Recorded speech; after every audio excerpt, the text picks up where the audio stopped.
है क्रोमेटोग्राफी। पिछली क्लास में अपन ने पढ़ा था। क्रोमेटोग्राफी का मतलब होता है to write with colours. Chromatography सर्वप्रथम स्वेट नामक साइंटिस्ट ने दिया था। उसने सर्वप्रथम पादप रंजकों को अलग करने में इस विधि को उपयोग में लिया था। क्रोमेटोग्राफी पृथक्करण की वह विधि है जिसमें आणविक मिश्रण को समान या लगभग समान गुण वाले अवयवों को दो पदार्थों के मध्य वितरण द्वारा पृथक किया जाता है। फिर अपन ने लिया था classification of chromatography. Chromatography main दो प्रकार की होती है, द्रव स्थिर प्रावस्था, ठोस स्थिर प्रावस्था। द्रव स्थिर प्रावस्था आगे है गैस द्रव क्रोमेटोग्राफी, पेपर क्रोमेटोग्राफी। ठोस है column chromatography, TLC, ion exchanger chromatography.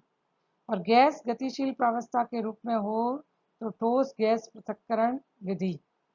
फिर अपन ने पढ़ा था पेपर क्रोमेटोग्राफी के बारे में। पेपर क्रोमेटोग्राफी अपन ने पिछली क्लास में लिया था, जिसमें अपन ने लिया था स्टेप्स ऑफ क्रोमेटोग्राफी, जिसमें इसके 5 स्टेप इस प्रकार से है। जो पेपर क्रोमेटोग्राफी होती है उसमें एक पतले पेपर का उपयोग किया जाता है, फिल्टर पेपर का उपयोग किया जाता है, और यह कोई सी भी क्रोमेटोग्राफी हो वह दो सिद्धांत पर आधारित होती है, एडजॉर्प्शन और पार्टीशन। एडजॉर्प्शन जब किसी भी ठोस अवस्था के सतह पर किसी अन्य पदार्थ की कंसंट्रेशन बढ़ जाए उसे अधिशोषण कहा जाता है। तो पेपर क्रोमेटोग्राफी के अंदर अधिशोषण के रूप में सिलिका जेल या एल्यूमिना का उपयोग किया जाता है। और पेपर विभाजन क्रोमेटोग्राफी जब स्थिर और गतिशील दोनों जो प्रावस्थाएं हैं उसमें वो विभाजन पर आधारित हो तो उसे अपन कहेंगे पेपर विभाजन क्रोमेटोग्राफी। तो पेपर क्रोमेटोग्राफी मेन दो टाइप की हुई, एडजॉर्प्शन पेपर अधिशोषण क्रोमेटोग्राफी और पेपर विभाजन क्रोमेटोग्राफी। कोई सी भी पेपर क्रोमेटोग्राफी के स्टेप्स 6 स्टेप होते हैं। फर्स्ट होता है सिलेक्शन ऑफ फिल्टर पेपर, अगला स्टेप है मॉडिफिकेशन ऑफ पेपर, थर्ड है preparation of solution of mixture, fourth है imposing preparation of solution of mixture, मिश्रण का विलयन बनाना। नेक्स्ट स्टेप है मिश्रण के विलयन को पेपर पर लगाना, imposing of mixture on paper. फिर है क्रोमेटोग्राफ का विकास, डेवलपमेंट ऑफ क्रोमेटोग्राम। और लास्ट स्टेप है identification of component of mixture, किसी भी मिश्रण के कंपोनेंट की पहचान करना। क्रोमेटोग्राफी के 5 स्टेप्स अपन ने पिछली क्लास में लिए थे। आज अपन ले रहे हैं छठा स्टेप, मिश्रण के अवयव की पहचान करना। आरएफ के आधार पर अवयवों की पहचान की जाती है। इसमें हम शुद्ध मानक पदार्थों से आरएफ की तुलना की जाती है और अज्ञात के लिए अभिक्रिया की क्रिया विधि का भी सहारा लिया जाता है।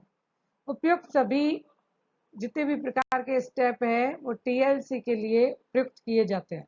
तो देखिए इसमें अपन ने मिश्रण लिया और आरएफ वैल्यू क्या होती है उसे समझने के लिए देखिए इधर यहाँ पर कोई सा भी फिल्टर पेपर हो जिस पे अधिशोषण की परत लगी हुई है, उसमें नीचे से फिल्टर पेपर के आधार से 2.5 सेंटीमीटर की दूरी पर एक पेंसिल की सहायता से लाइन खींची जाती है। लाइन सदैव पेंसिल से ही खींचनी है, कभी भी पेन से या स्याही का इस्तेमाल नहीं करना। क्यों नहीं करना? क्योंकि अपन जानते हैं कोई सी भी स्याही होती है वो कलरफुल है और जब कोई सा भी अधिशोषक के ऊपर उसे टच करवाएंगे तो वह अधिशोषक के ऊपर खुद भी मूवमेंट करेगा। इसलिए क्या करना है, क्रोमेटोग्राम प्राप्त करने के लिए फिल्टर पेपर में आधार से 2.5 सेंटीमीटर ऊपर एक पेंसिल से लाइन बनानी होती है। अब जिस मिश्रण के कंपोनेंट को पृथक करना है उसे ड्रॉपर की सहायता से एक बूंद, एक ड्रॉप इसके जो लाइन बनाई है इसके बीचों बीच एकदम सेंटर पर डालनी है। कैपिलरी ट्यूब की सहायता से अपन ने मिक्सचर लिया और कैपिलरी ट्यूब की सहायता से इस पेंसिल से बनी हुई लाइन के बीच में एक पॉइंट, एक बूंद उस पे गिरा देंगे। अब होता क्या है, यह जो मिश्रण है इसके अवयव, जितने भी अवयव है वो मूवमेंट करेंगे और अलग अलग जगह पर अधिशोषण, तीनों सभी जितने भी कंपोनेंट होते हैं उसके अधिशोषित होने की दर सबकी अलग अलग होती है। तो और फिर देखिए, सब फिल्टर पेपर के सबसे ऊपर एक लाइन और बना रखी है।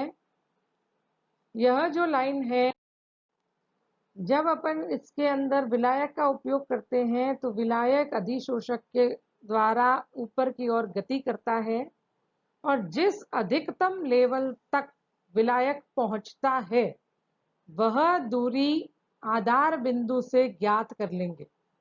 तो विलायक के द्वारा तय की गई दूरी अपन नोट कर लेते हैं।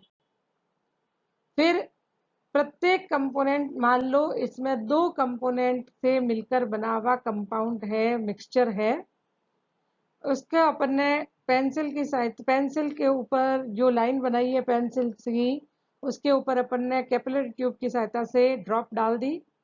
अब इस ड्रॉप का अधिशोषक के द्वारा अधिशोषण होगा और अलग अलग जगह पर क्रोमेटोग्राम बनेंगे। यहाँ पर देखिए, अपने को ब्लू, रेड, ग्रीन 3 पॉइंट प्राप्त हो रहे हैं।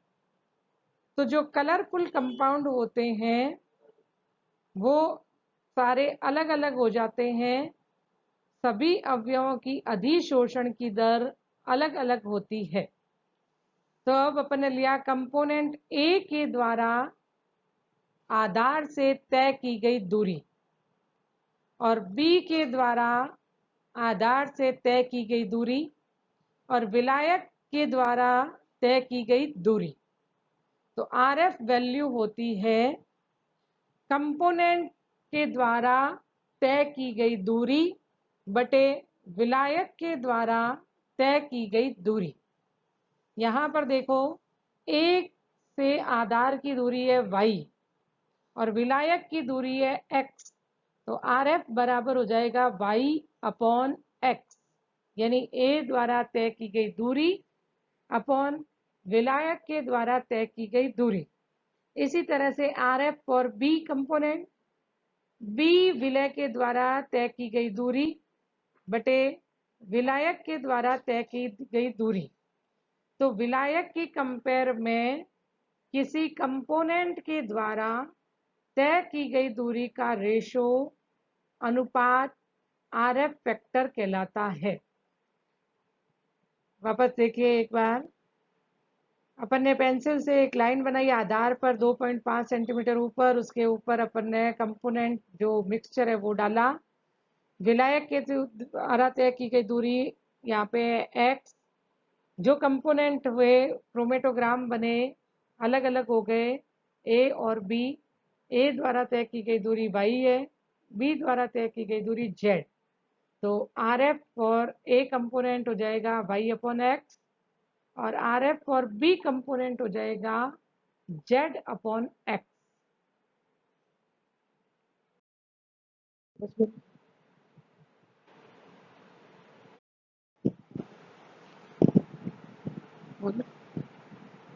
आर एफ रिटार्डिंग फैक्टर, विलय द्वारा तय की गई दूरी बटे विलायक के द्वारा तय की गई दूरी। किसी भी विलयक पदार्थ, किसी भी कंपोनेंट के लिए आरएफ की वैल्यू निश्चित होती है, फिक्स होती है। आरएफ को प्रभावित करने वाले कारक, टेम्परेचर, ताप। आरएफ का मान सदैव रूम टेम्परेचर पर निकाला जाता है। प्रयुक्त विलायक की प्रकृति, जो लिया गया विलायक है उसकी प्रकृति पर भी RF का मान निर्भर करता है, क्योंकि अपन जानते हैं विलय द्वारा तय की गई दूरी बटे विलायक के द्वारा तय की गई दूरी, यानी विलायक का भी RF वैल्यू पर प्रभाव पड़ता है। पेपर की गुणवत्ता या अधिशोषक की प्रकृति, पेपर अपन ने किस क्वालिटी का लिया है, अधिशोषण की क्षमता किस प्रकार की है, उस पर भी RF का मान निर्भर करता है। पात्र का आकार, अपन ने पात्र क्या लिया है, कॉनिकल फ्लास्क लिया है या बीकर लिया है या किस साइज का बीकर लिया है, उस पर भी RF का मान निर्भर करता है। अवयवों के मिश्रण की प्रकृति, जो मिश्रण है उसमें जो कंपोनेंट है उनमें आपस में कितनी एफिनिटी है, वो आपस में अभिक्रिया करते हैं या नहीं करते, उसकी प्रकृति पर भी RF का मान निर्भर करता है।